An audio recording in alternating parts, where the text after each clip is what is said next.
C is a general purpose programming language. General purpose ఎందుకంటారంటే ట్రెడిషనల్గా 2 types of programming చేస్తున్నారు. Systems programming, application programming. So system programs అంటే operating system, compiler, debugger ఇట్లాంటివి.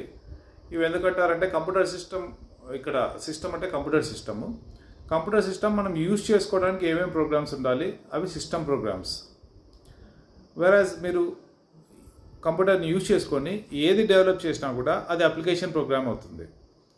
మీరు Microsoft word use చేసినా, లేకపోతే open source ఏదైనా word use చేసినా కూడా, ఎక్సెల్ యూజ్ చేసినా కూడా, స్ప్రెడ్షీట్స్, పవర్ పాయింట్, ఇవన్నీ కూడా అప్లికేషన్ ప్రోగ్రామ్స్. మీరు రాసే ప్రోగ్రామ్స్ కూడా అప్లికేషన్ ప్రోగ్రామ్స్ కిందకే వస్తాయి most of the programs. Unless మీరు అవి కంప్యూటర్ సిస్టమ్ని యూజ్ చేసుకోవడానికి రాసే తప్ప అవన్నీ కూడా అప్లికేషన్ ప్రోగ్రామ్స్ కిందే వస్తాయి. మీరు యూజ్ చేసే వాట్సాప్ ఇవన్నీ కూడా అప్లికేషన్ ప్రోగ్రామ్సే.